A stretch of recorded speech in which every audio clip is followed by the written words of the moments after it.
This is the Horse Radio Network. This is episode 39 of the Stable Scoop radio show on the Horse Radio Network. Horse Rescue Today.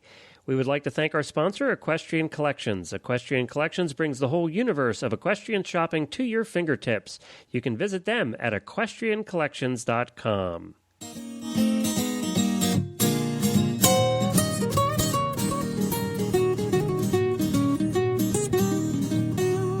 Welcome to the Stable Scoop, with weekly shows delivered right to you. With Helena and Glenn the Geek, live from the stable, it's every week. They bring you the news through hail or high water, while using their tails as their own fly swatters. So sit on down and laugh till you poop, cause it's time again for Stable Scoop. Stable Scoop. Stable Scoop. Stable Scoop. This is Glenn the Geek. And this is Helena B. And you're listening to the Stable Scoop radio show on the Horse Radio Network. Well, hi, Helena. Hello, Glenn. How are you? I'm back from being sick. Sorry I wasn't able to help out last week, but I think Samantha did a great job. Yeah. Oh, we had a lot of fun. Yeah, you two giggling and having a good time here on the Stable Scoop show. We were very nervous because it's just like flying solo. You know, you think I'm used to having you to lean on, and she was kind of leaning on me, and neither of us really knew what we were doing, but I think it worked out pretty well. Oh, it worked out great. You did fine. Yeah, she's fun. You need to not necessarily get sick, but maybe you can go on vacation and we can work together again. Well, I got to work with her today. It was her first debut on the 2010 radio show. She is now the official co-host on that show, and she was a blast to work with today. So I'm so happy she's part of it, and she's so excited and scheduling interviews and doing research. She's just having so much fun with it. And, you know, our horse radio family is really growing and starting to have an identity. Yes. And, you know, she's part of it, Chris Stafford with the Eventing Radio Show. Can I read the email that we got?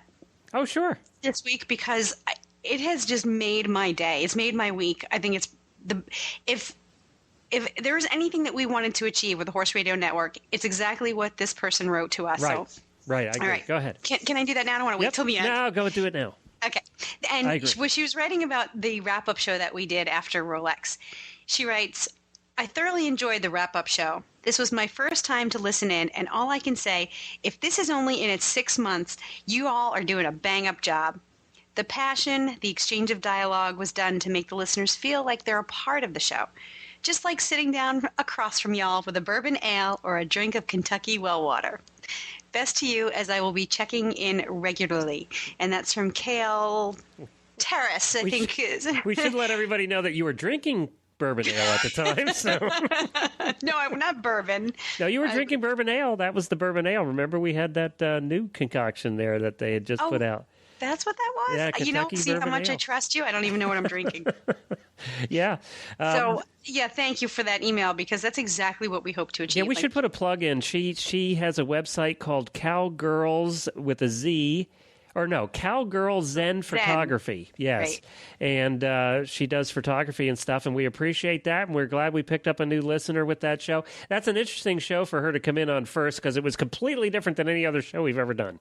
Yeah, but it included the whole Horse Radio Network family. Chris, you, me, and Samantha. And do you realize that we are coming up on 100 episodes on the Horse Radio Network?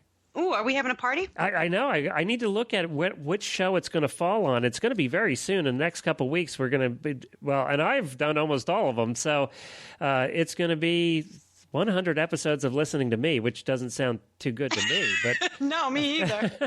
How'd you finagle that one? I don't know.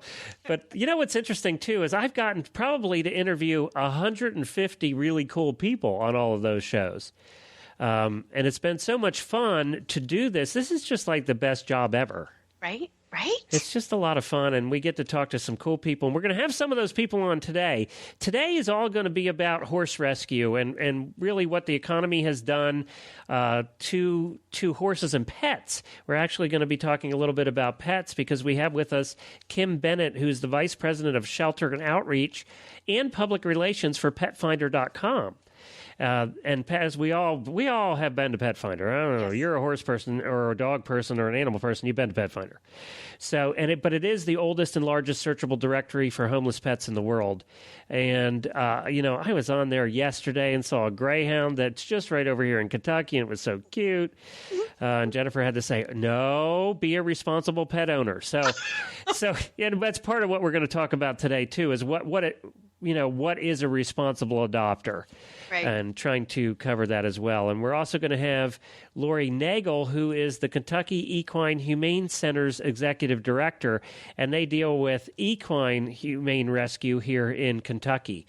So we're going to be talking to her as well. And they're a fairly new organization, but they deal with the Humane Society on the horse repossessions and things like that.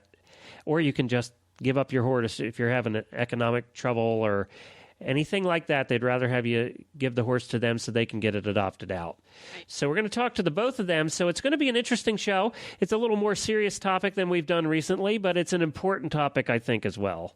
Yeah, and it's a positive spin. I mean, we can take something that these shelters are completely overburdened, but they're out there and, there's gazillions of horses ready to be adopted, perfectly adoptable, sound, happy, rideable horses. So, whatever exposure we can give to them and help them get horses new homes, that's what we're going to do.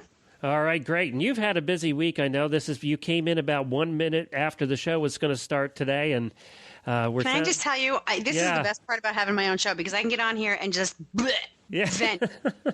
and I said to Glenn when I first literally flew down the hallway into my office, threw on my headset and said, I'm here. And it was like 11:59.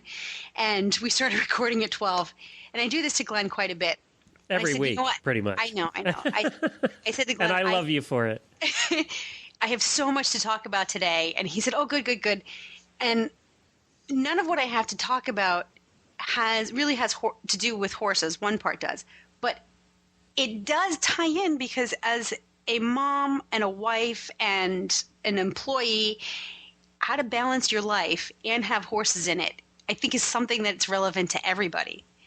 And, this week I've got a 6-year-old daughter at home. We're trying to sell our house. Why are we trying to sell our house? Because I want to bring my horses home. I didn't even know you were trying to sell your house. We have 2 weeks to get our house on the market. I did miss a lot. We're going to have to talk. So just this morning we've had a dumpster delivered. Just in case we can't really find the house we're looking for, we have an architect coming who might be able to help us figure out what we could do with our house to make some more room. Not that solves the bringing the horses home. No, I was going to say they won't fit in the backyard. Right. But, so there's all this going on. The dumpster comes. Then I've got somebody who wants to give my retired quarter horse a home. Good. A free lease situation. So they wanted to take him away today. I said, no, I'm not ready to do that yet. Give me like 2 or 3 more days. And, then there's a birthday party this afternoon and you got to go, and the horses are only, they're out on grass, but because it's New England and they can only be on grass for a few hours a day until they get accustomed to it. So I got to boogie up to the barn, switch the horses, look at my dirty stall, come back home. Does this sound like a typical a person's life or what? It's amazing the hoops that you have to jump through just so you can hop on your pony for an hour. And the thing about it all is no matter how crazy life gets, you sit down in that saddle and it doesn't matter where you go or what you do, at least for me. I just feel it all melt away. It goes right out my heels, through my stirrups, and for 20 minutes or an hour, I don't have to think about anything else. And I'm so refreshed and rejuvenated when I get off my pony. It makes everything worth it. So now, get back to the whole selling the house part. So you're going to buy the $2 million property that we looked at right up here when you were down here? Sure. I just need not a lot. We're looking for maybe 3 or 4 acres, which it takes an act of Congress if you live in New England, because prices are so expensive. But what we figured is now is a good time to do that because we're never going to down as much as they're going to be, I think. So right. Yeah. So we're going to take a hit on our house. Obviously it's not going to be. We're not going to get as much as we could, but we're never going to be able to afford a property of this kind in any other market. So you're looking at New England, or are you looking elsewhere?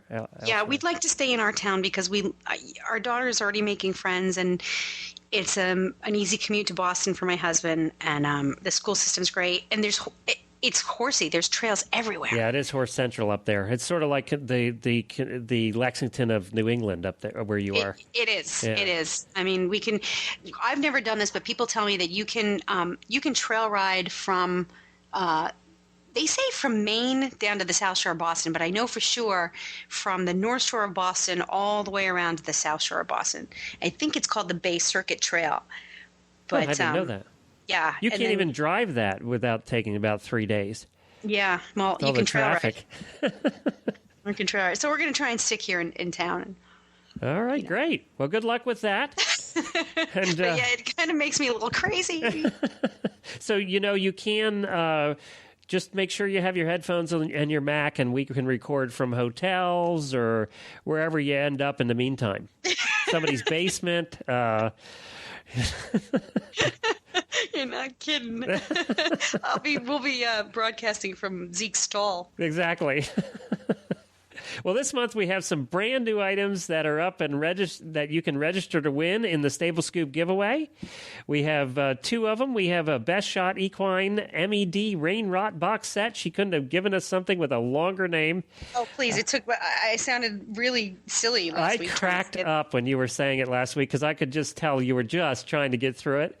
But this was donated by our good friends at Equestrian Collections. She donated this Rain Rot set, which actually features the shampoo and the topical spray, and then also the rain rot treatment, which if you live down in Kentucky or any place in the South, for sure, this time of year, it just is raining all the time. It's just pouring all day today. So this Best Shot Equine is good stuff, and it helps stop the itch and promote hair growth. And we appreciate Equestrian Collections for donating that. And also, we are donating at the Horse Radio Network a commercial on an episode of the Stable Scoop Show. You can reach many, many thousands of people across the world. So it could be for your business, farm, lessons, or whatever you like. Donate it to a charity, or just wish your horse husband a happy birthday, or I'm leaving you, I'm getting divorced, or whatever it is. So I guess that would be the other way around, probably. But you can do all of that on our website at stablescoop.com. There's a link on the right-hand side to register to win. Just stop over there, and it's free. It's easy. Just sign up and register to win. And also, we can't forget to mention our partners at Equestrian Life. Don't forget to check them out, equestrianlife.com. They're the Facebook for horse lovers, and it's a great place. We do a lot of work with them, and we appreciate them helping out as well. Well, Helena, it does sound like you're having an interesting time in life right now, and it's going to only get busier. So we'll continue on with the show here and get you back to meet with the architect. We're going to introduce our first guest, and it's Kim Bennett, who's the VP of Shelter Outreach and Public Relations for PetFinder.com, and we're excited to have her on. Let's just talk to her. She can tell us all about PetFinder. Sounds good. Well, welcome, Kim. I'm so happy to have you on the Stable Scoop Show today. Thanks for having me. I'm very excited to be here. And now, where are you based out of right now? I work from a home office in New Jersey. Okay, you're all right. Well, why don't you give us the Reader's Digest history of PetFinder and a little bit about your role there and how long you've been with them and things like that. Okay. I like to talk about nothing better than PetFinder. So PetFinder started back in 1996, and it was when the Internet was brand new, and it was something that we were going to find out was going to revolutionize pet adoption because it allows shelters and rescue groups who have these homeless pets in need of homes but have no budget. It allows them to market and promote their pets in real time on the Internet right into people's homes and offices. So the shelters and rescue groups across the country, we have 12,500 of them throughout North America, post all of their adoptable pets. They get an account on PetFinder. They get a homepage, which is like their own website, and then they have the ability to post their pets with photos, descriptions, and videos. And then, of course, the public coming to the site can search for the type of pet that they want to adopt. So if I was in the market to adopt and perhaps I had my eye, maybe I'm an Appaloosa type of girl, I could go on to Pet Finder. I can plug in horse. I can plug in Appaloosa. I can give an age, a size, a gender if I care. And then I put in my zip code, and I'm going to get back a list of all the Appaloosa horses on Pet Finder available for adoption, starting with the ones closest to me. Okay. Now, I love this because I'm a techie and I grew up in databases. So I love the fact that you're basically taking data and helping pets find homes. Like you said, the best part about that is that these shelters and rescue groups don't have big budgets, and this is a way to really stretch their dollars. Do they have to pay a fee to list their adoptable animals with Pet Finder? No, Pet Finder's completely free to them, and that was the only way that it would have worked. I mean, Betsy and Jared Saw founded Pet Finder on the premise knowing that animal welfare groups really have pretty much no budget. So the only way it would work was to make it free. And because, it is the world of the Internet, it's free for visitors who are searching as well. Now, that means that our service is free. Of course, when they find the perfect match, their soon-to-be happy tail, and they contact the shelter or rescue group, they'll find out what that group's procedure is, and there will usually be some form of adoption donation or fee to actually adopt the animal. Fair enough. Yeah. I was looking on here the other day, right after I talked to you. I was actually surprised at how many horses you have on here. There's like thousands of horses. We're very excited, and we'd like to have more horses available for adoption. I know, unfortunately, in today's economy, horses, like other animals, are in need of homes, but we do. We have over 2,500 horses available right now on Pet Finder in a variety of breeds. I went through and took a look at our list before the show, and I was always that horse crazy girl as a kid, and I thought, I want to adopt one myself. Well, and you know what? Helena knows I have this penchant for Percherons. And I made the mistake just now, in the last 2 seconds, of looking and seeing in Kentucky, right down the street from me, there's a Percheron up for adoption. Oh. Well, after you adopt, you have to make sure you send us your happy tail. And I'm looking at this going, that was really dumb of me to look at this. It is. We are often blamed by people that they weren't really in the market for a new pet, and yet, boom, look what happened. People can't help but search, and that's the beauty of Pet Finder, is that people kind of search through, spend time searching, looking at pets. We call it pet porn. Oh, it's so true. Yeah, it is true, actually. And then at some point, for some reason, one of those pets makes a connection, and then that's when the person just goes through whatever they need to go through to get them. And we have long-distance adoptions. We have adoptions, of special needs pets. It really is all about the connection, and that's why the group's being able to have those photographs up there and now have videos as well, if they can, really helps to make that connection. Well, now, so my question is, and just to get serious for a minute, and then I want to ask you some of the stories that you've had, but it's only adoption agencies or rescue groups that actually can post on here, right? That's correct. We have a separate classified section where the public can post. So an individual who has a pet that, maybe for financial reasons they can't keep, they have the ability to post in the classifieds. Again, we try to keep it for altruistic reasons. It's not there for breeders to be posting and making a profit, but for rehoming purposes. But for Pet Finder and through our search, the main part of Pet Finder, that's strictly shelters and rescue organizations. And you have 275,035 adoptable pets right now. We do. That's amazing. Now, the serious question is, with the economy the way it is, what kind of increase? I assume you've seen an increase in the adoptable animals out there because that can directly relate to the economy. What's been your experience? We have. Unfortunately, the economy is impacting the pets as well as the rest of us. And what we found is that our shelters and rescue groups are kind of being hit in three ways. One, they are seeing an increase of pets being surrendered to them because people can't keep them specifically for economic reasons. Two, they're finding that their adoptions are down, presumably for the same reason, that people just don't have the resources to take on a new family member. And then third, they're getting less donations because people don't have the money to donate. So more pets in, less pets out, less money makes it really difficult. We surveyed our Pet Finder members to ask them, how is this affecting you? And unfortunately, 84% of the responders said that they are receiving more pets into their programs because of the economic situation. Wow. So when you say members, does that mean shelters and organizations? It does. Yep. Our shelters and rescue groups are our Pet Finder members, and we currently have over 12,500. They're located in all the 50 states throughout Canada, Mexico, Puerto Rico, and then all of the great places where I would like to live, like the Virgin Islands and Costa Rica. So in your role as shelter outreach and PR person, how do you work with these members and their organizations to make sure that Pet Finder is doing what they need you to do? How do you measure your success? How do you measure what they need? Do you have organizational meetings? How does that whole thing work? Yeah, well, a couple of different things. My team manages our relationships with all of those members around the country, and our main goal is to help them with anything they need that will lead to them getting their pets adopted.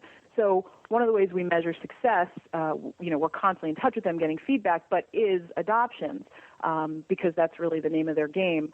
So we realized we survey our members to find out, because they need to tell us how many adoptions they've had and how many of those Pet Finder has helped them with. Great. And in 2008, they told us that we were responsible for over 2.1 million adoptions. Oh, that's such a great number. Wow. And that's a lot. It's almost 70% of all adoptions throughout the U.S. and Canada. Wow. Okay, that's a good number. Now, do you take there's lots of people that say they're rescue groups. Right. And we all know that, there's a lot of them that are legitimate, and then we know that there's some of them that are basically collectors and end up in, some of them end up in trouble themselves one day. Absolutely. And we've had that happen in Kentucky here recently. So my question is, do you make them go through any kind of process proving they're legitimate, or? We do. We really want to make sure that when visitors, every one of whom we consider a potential adopter, when they come to the site, that they're going to have a positive experience, whether it ends with an adoption or if it doesn't at this time for whatever reason, that they're still going to leave with a positive experience, tell their friends, consider adoption when they're ready. Like this Percheron I'm looking at here? Exactly. Because, when people have a good experience, they'll tell some friends, but if they have a bad experience, they tell everyone in the world. Right. So to try to help that, we really do a lot to work with our members. So before a shelter or rescue group gets an account on Pet Finder, they fill out an online application, and then they have a personal conversation with me or with one of my staff where we talk to them about their processes, their operations, where they get their pets, how they care for them, their interactions with the public, that sort of thing. We also ask for a letter of veterinary reference from the veterinarian that's caring for their pets, so that we have assurance that the pets are in fact getting the medical care that they need. For the most part, our members are really hardworking, great people in rescue. We have had on very few occasions over our 14 years times where a member would have to be removed either because they really had just gotten in over their head and were no longer doing what was in the best interest of the pets, or because somehow they managed to get through the process, but once they were on, it became very clear that they were not the type of organization that we wanted to work with. And we've been very fortunate that really has only happened a handful of times. Well, that's good. I'm glad to hear that, actually. If you could tell the Stable Scoop audience, or if you could just if you could tell them what are good reasons and bad reasons to adopt a pet. I mean, we know what the good reasons are. Right. What would you say to somebody, and how would you say this, if someone says, I want to adopt a pet, and you think it's for all the wrong reasons, like for a Christmas present or a birthday present, or, I've got nothing else to do with my time, or, Sure. How are you you know what I'm trying to go with that. I do. We and I help local organizations do adoptions and adoption counseling. And we're talking here about horses, but I think it's kind of global to pets altogether. Pet Finder, I authored, and Pet Finder put out a book earlier this year called The Adopted Dog Bible. Mm-hmm. And so while it was specific to dogs, I think that the information and resources in there really are relevant to all of them. And the most important thing that I tell people is it's all about a relationship and making a match. So, the good reasons to get a pet are because you're willing and ready to make a 8, 10, 15, 30-year commitment, and you know what type of care this pet requires. You have the financial resources to do that. You have a backup plan for when something happens that you aren't able to. In the case of a horse or, a larger dog or whatnot, that you are physically prepared to do the things that are going to be required. You get so much back from a pet, so much love. I mean, it's so enriching and rewarding, but you have to be prepared up front, and you have to make sure that the pet matches your lifestyle. A backup plan is a good phrase because, when you do take an animal into your life, you have a responsibility to it.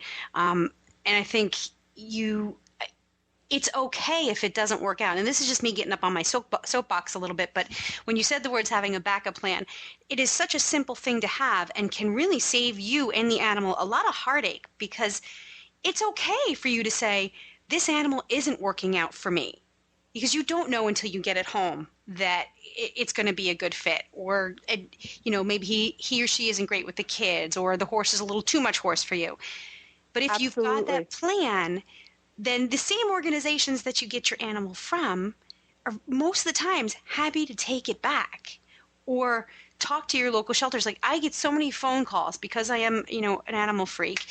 I get so many phone calls saying, I don't want to bring my animal to the shelter. Well, the shelter may very well be the best place for you to bring your animal.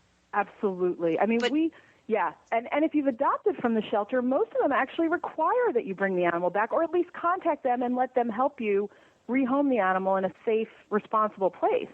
Right. They're very invested in the animals and the pets. They put a lot into them, and they want to make sure that the animal is cared for, for the rest of its life. Well, and I have to get on my soapbox now. I'm going to knock Helena off of hers and then jump up there. We adopted a greyhound many, many years ago, and I'll never have any other dog but a greyhound. And they required us, as a matter of fact, you sign a contract that if this dog doesn't work out, you have to go back to that greyhound adoption agency. You can't even bring it to like the Humane Society or whatever. That's right. We had to go back to them, and you actually signed an agreement to that effect. So absolutely. I'll tell you, I'm a foster home. On occasion, I foster dogs or puppies until they get adopted, and I feel very strongly about that. I mean, I trust the people who are adopting my foster pets that they want to do the best thing for them, but I also make it really clear that I am the backup plan if something should happen. And so certainly if they were to call me and say, something terrible has happened and I can't care for this pet, but my Uncle Joe could, and he's in a great situation, I would be more than happy for that to happen. But I need to be there in case they don't have that. And so that I know that animal has a safety net and can always come back until we find the appropriate place for her. Now, you mentioned the book that you did. It was called The Adopted Dog Bible? It is. It was a long project that we spent a lot of time going into, but really to help people who were looking specifically to adopt a dog. And it just pretty much goes through the entire process. I focus a lot up front on what you guys are talking about as far as, good reasons to adopt and what to be ready for, really managing your expectations. But then the book also goes through training and caring for your dog throughout his or her entire life, all the way through to the end. And where can they find it? It's available everywhere books are sold, as well as on the Pet Finder website. Okay, and that's the Adopted Dog Bible. Now, tell us a little bit about Discovery Communications and their relationship to Pet Finder. Pet Finder was a small startup internet company, as I mentioned, when the internet was brand new, and our growth was tremendous. I started with Pet Finder in November of '99. I was their first paid staff member. I had been a practicing attorney prior to that, and I did not find that career particularly rewarding. Okay, now there's a switch. No, let it keep going. I'm liking this. This is going to be inspirational for millions of lawyers out there. For millions of lawyers who need to get out. That's right, because most of them want to get out. That's the dirty secret. So I made the leap. I was already a volunteer in local animal welfare activities, so I made the leap and came on to Pet Finder. At that point, we had 400 shelters and rescue groups posting. Pet Finder had started in New Jersey and the tri-state area, and they had just taken the site national. And so we were increasing members daily. And a joyful part of my job was to be able to call shelters and rescue groups and give them this opportunity and give their pets this opportunity. So from 400 members then to 12,500 now. But so in 2006, PetFinder had grown tremendously. We had exponential growth, and we were looking for a way to take it to the next level. And so Discovery Communications acquired PetFinder at the end of 2006. Our mission has remained the same. We're still working to end the euthanasia of all adoptable pets. We work with our members in the same way. But we have a lot of the resources of the major media corporation behind us. So Animal Planet TV, spends a lot of time dealing with adoption issues and being more animal welfare focused, which we love. And we've had other opportunities like that. So we are now part of the Discovery family. Well, now, I'm going to go a little bit a different direction just because, well, Helena will know why I'm asking this. So how do you monetize? How do you guys make money? Is it just through the advertising on the site? Because you don't charge for the ads. It is. When PetFinder started, we had an interesting business plan. Betsy and Jared, very, very clever. They did not set PetFinder up as a nonprofit because they didn't want to compete with the shelters and rescue groups for the dollars available to nonprofits. Brilliant. Instead, they went after corporations.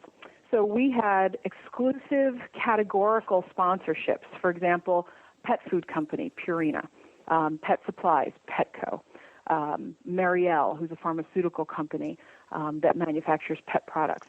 And we had exclusive categorical sponsorships with them, which included advertising on the site, which was what was of great value to the companies, as well as our relationship with the shelters and rescue groups, that we could endorse products or put opportunities in front of them. And that worked brilliantly. It really was really very, very smart. That method and that model has changed somewhat over the years as we've grown, and now we still have partnerships and sponsorships, and we rely very heavily on those corporations for their support, but we also have general advertising on the website. And the PetFinder audience is tremendous. Our traffic is over 5 million unique visitors every month. Oh, my gosh. So that's 5 million potential adopters coming to the site every month, which is wonderful for the pets and very attractive to the advertisers. Well, for sure. We get that much, don't we, Helena? We should get that much. Well, it's nice to see. I mean, I've been watching PetFinder since its inception and using it, and I found one of our adoptable dogs from through PetFinder. And, it's nice to see. I often say, coming from the business world, it's nice to see animal groups taking a more corporate business model and making what's worked for businesses work for animals, which I think is relatively new to the humane industry, for lack of a better word. I think you're absolutely right. And I have to say, not to blow our own horn, but I think that PetFinder has been really instrumental in helping the shelters and rescue groups see the value in that. As rescuers, we, and I include myself as one of the crazy bunch, we tend to be very idealistic and standing on, getting up on our high horse, if you will, about our ideals and about what's important. And so sometimes, it takes a little bit of time to bring people around to the idea that corporate advertising is a good thing if it helps you. That's right. All right, and operating as a business does not take away from the value of your mission. Right, exactly. Well, we should learn that sometime, Helena. So, okay, well, we're running out of time here, but I did want to leave on I wanted to leave on a happy note. So what's one of the stories, and I know you get stories all the time, what's one of the stories that sticks out in your head of one of the adoptions that was done through the site that just is a great story? Oh, we have so many. Well, we've had a recent, we collect happy tales, and it's interesting because when you talk to the media, they're looking for the extraordinary ones, and I always think that everyone is extraordinary. Right. Some of the really fun ones are the long-distance adoptions, where someone will actually feel the connection to the extent that they are then willing to get in their car or get on an airplane and go meet that pet across the street. And we get those consistently. A really fun one that we had was a woman who drove over 800 miles to go meet the dog of her dreams that she saw on PetFinder. And the fun part of the story, not to be judgmental about the pet, was that really it's the ugliest dog you've ever seen. The dog had one eye, was missing part of an ear, looked at you sort of askance, and in fact tried to bite her finger when she first met her. And yet, to hear her tell the story, she has adopted the most beautiful dog in the entire world, and the dog's made her life complete. So, it's all about beauty being in the eye of the beholder. Well, there you go. And I would like to put in a request that somebody quickly adopt Susie Q, the Percheron in Kentucky, so I don't have to. We'll be checking back in with you to see how you and Susie Q are doing. All right, good. Well, thank you very much. We appreciate you being on. And that book, again, is The Adopted Dog Bible, and they could probably find that on Amazon, right? They can. Okay, great. Thanks a lot, Kim. Thank you, Kim. Another fabulous interview. Yeah, she's a lot of fun. And she's just so bubbly and obviously just passionate about what she does. And a perfect match for that job, the Vice President of Shelter Outreach and Public Relations. I mean, an ex-lawyer. You perfect. It's the X part of the lawyer. Exactly. But really, she's articulate and passionate, and good job, Kim. Thank you. Really. Yep. Okay, and we're going to be right back, but first we're going to hear a little bit about Equestrian Collections, one of our sponsors, and then we're going to hear from Lori Nagel, who is the Kentucky Equine Humane Center's Executive Director. Well, Helena, it's so much fun to talk about our friends at Equestrian Collections. They bring the whole universe of equestrian shopping to your fingertips. Every day, the site is calibrated to show you all the products that each major equestrian brand has available for you to buy. On any given day, they have over $100 million of products for you to choose from. They also have a fantastic Super Spring Specials e-catalog with thousands of savings from major brands. In these times, everyone can use some savings on what you buy, and Equestrian Collections is there to help. Just go to their homepage and click on the e-catalog link and choose the online coupon book. And just for our listeners, if you spend over $120, you can get an additional $10 off by using this coupon code at checkout, 10SPRING09. That's 10, that's the numbers 10, Spring09. You can't beat their selection or great prices, and now discounts, coupons just for our listeners as well. Visit Equestrian Collections at equestriancollections.com. They put the whole universe of equestrian shopping to your fingertips at a price you can afford. And we're back here, and up next we have Lori Nagel of the Kentucky Equine Humane Center. She's the executive director and is going to talk to us a little bit about her organization. So welcome, Lori. Hi, Lori. We're so glad to have you on the show today. Thank you for joining us. Well, thank you for having me. Tell us a little bit about the Kentucky Equine Humane Center, how long it's been around, and really what your overall objective is for the center. Well, the Kentucky Equine Humane Center opened its doors we recently celebrated our 2-year anniversary. We opened in April of 2007, and our mission is to take any unwanted equine in the state of Kentucky. We're open to all horses in the state. We do have a couple of requirements that the horses have a valid Coggins, the owners transport the horses to us, and that they're willing to surrender them. And our goal is to provide humane treatment and shelter and to seek adoptive homes for them. So what makes you different than, or are you different than some other horse rescue groups? I mean, it sounds to me like you'll take pretty much any horse, which is a huge benefit to the horses. What was the motivation to start the group since you were relatively young, 2 years? How did it come about? We came about with a group of horse people getting together and deciding what we could do to help the unwanted horses in Kentucky. Since we are the horse capital of the world, we felt that it was sad that there was no place for them to go when owners had to give them up or could no longer keep them for whatever reason. And it'd be nice if we had a facility much like cats and dogs have facilities that they can go to when their owners can no longer keep them. So that's how we kind of modeled it after the shelters for cats and dogs. We said we'd create a place where no horse would be turned away, and they would all come and they would get a second chance and be evaluated and see how adoptable they are, and try and find homes for them, and also work as a clearinghouse and network with other organizations to get these horses placed as well. So now how many horses can you house there? We house 50 at all times. Wow.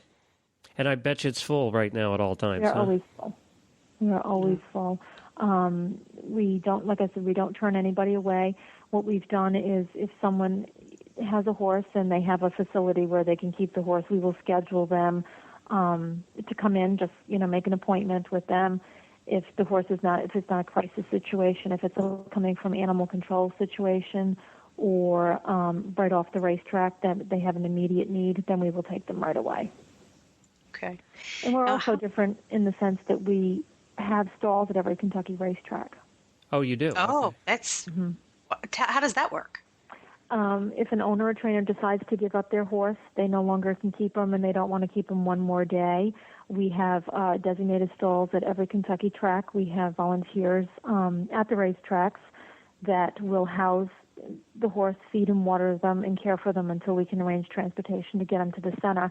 So the only thing the owner or trainer has to do is go into the racing secretary's office, and our surrender forms are right there in the office, and they can just sign them over, and someone at the racetrack will fax the forms to us, and we'll work on transportation to get them to the center. Oh, well, that's great. That's just awesome. a really neat idea, actually. So do you have folks that go around to the different tracks and establish relationships to get this set up? We have actually volunteers that do it.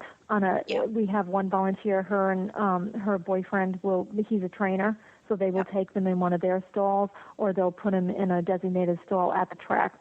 They work with the racing with each individual track, and they'll have a stall. Usually, it's in the receiving barn that they can use, and it's usually a short period of time. We usually get them out of there within 48 hours.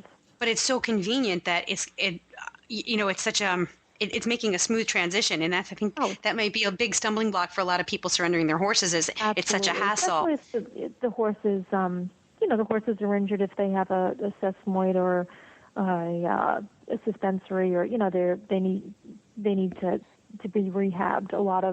There's a lot of great groups out there, just like the Equine Humane Center, who deal with only thoroughbreds, but most of the time they're full, and they won't take a horse that needs any kind of rehab. So for a lot of trainers and owners, you've got a horse that's injured and needs 6 months or 3 months of stall rest and to be evaluated. What do you do if you don't have a farm to send them to? So that's where we come in. So what are the requirements for somebody who wants to adopt?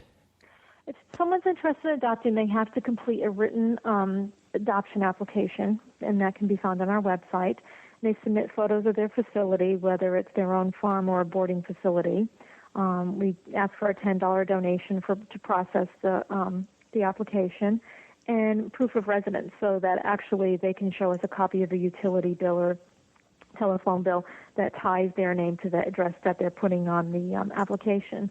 And if their application is approved, then it's just a matter of finding a horse that's right for them based on their qualifications. Okay. And so now, with the economy the way it is, and we were just on actually with Kim from Pet Finder, and she said they've definitely seen an increase because of the economy and the number of animals that are showing up on their site. And I know you use their site, don't you?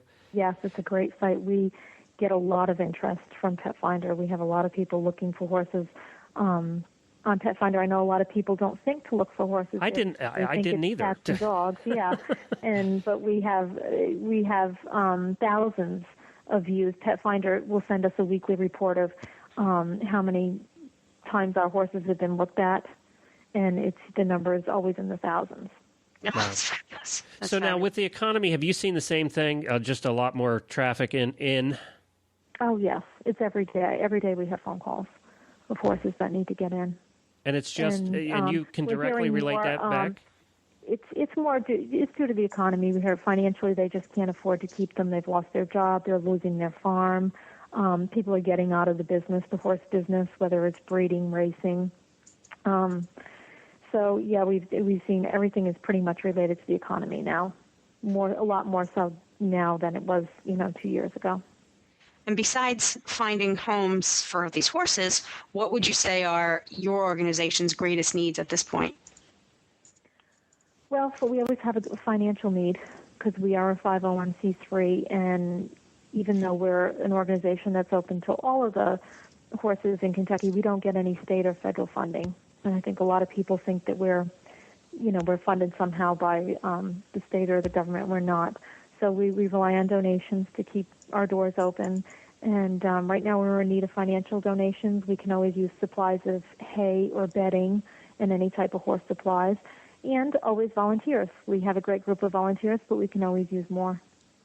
I saw something you have on your website called the Bridal Registry, which I think is so awesome. Tell us about that.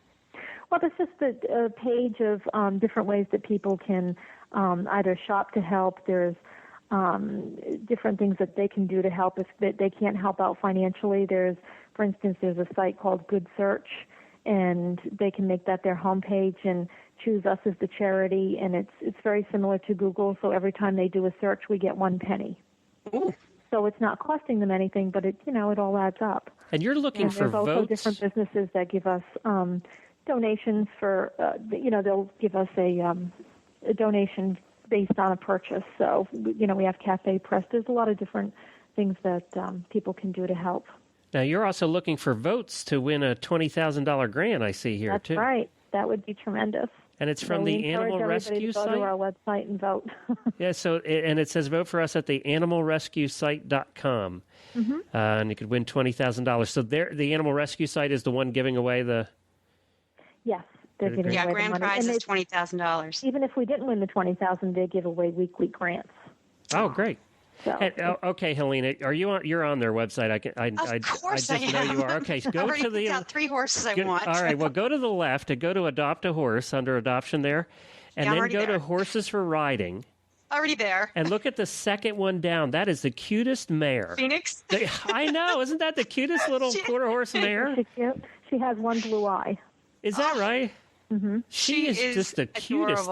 She would make a great little driving horse. Yeah, and make sure you show Jennifer Simi, who's right underneath it. That's a lot of wonderful horses. And, I encourage people to come to us if they're interested in a horse, because just like if you're getting a horse from a humane shelter, another Humane Society animal shelter, breed rescue, we will tell you everything we know about the horse.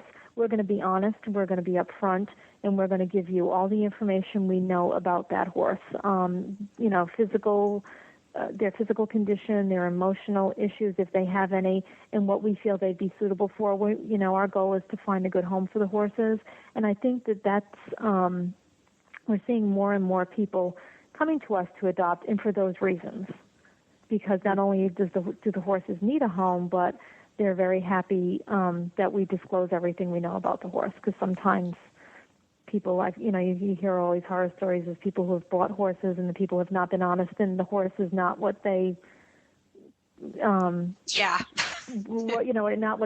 horse doesn't have the same personality it had when they went to look at it. They get him home, or they might have some physical issues that they were unaware of. So it's funny how that happens in the horse world, isn't it? Mm-hmm. So it's a great thing, and if it doesn't work out, the horses, we have a great return policy. I was just going to ask you about that, actually. Mm-hmm. Yeah. We were discussing that earlier. Our adoption fees run anywhere from $50 to $500, which is, we all know the initial cost of the horse is not the biggest expense. It's the care afterwards. But if it doesn't work out, we'll find you another horse. Yeah, if you can't afford the $50. There's no hard feelings. We understand horses are all different in different situations. So if they get them home or the horse is not going to be the level of horse that they thought, it's not going to go to a certain level that we thought, had hoped for it to do. So if they bring it back, we'll just, find them another one. So it's great to adopt. Yeah. Wow. All right. Which one do I pick? I know. See, but I can't see. I'm not a Kentucky resident, so I can't do a long-distance adoption, can I? Yes, you can. Oh. Yes. Actually, we have a woman who we just approved in Tennessee, and she'll be here tomorrow to pick out her horse. We sent horses as far away as Maine. Oh, okay, then. You're closer than Maine, so you're okay. All right. I got to go now. I got to get busy on this website. Where are you at? I'm in Boston. Oh, good. Okay. So that's good. So it doesn't. You don't have to be a Kentucky resident. No. So as anybody long can as come. you're willing to pay for the transportation, we will. Yeah. And sure. Fortunately, that other horse, that Percheron I saw, was at the Jessamine County Center and not yours. Well, that's okay. They need homes, too. I know. But I saw one at Pet Finder when we were looking through there. I was like, and I love Percherons. Well, this is great. I'm glad. And right now, if somebody wanted to donate, they can just do that as well? Yes, they can go right to our website. There's a Donate Now button. They can click on to a secure site and make a donation to us, and we would greatly appreciate it. Well, this is great. We're glad that you came on. If anybody's interested, the website is KEEHC.org. No, it's KY. KY. Oh, yeah, that's what I meant to say. Sorry about that. Fired. That stands for Kentucky Equine Humane Center. And I guess KY. I've lived here long enough. I should know it's KY by now. And they can check out your website. You have the horses listed on there. You're also on Pet Finder, so there's plenty of places to find the horses. The adoption fee is minimal, and if you can't afford that, you can't afford the horse anyway.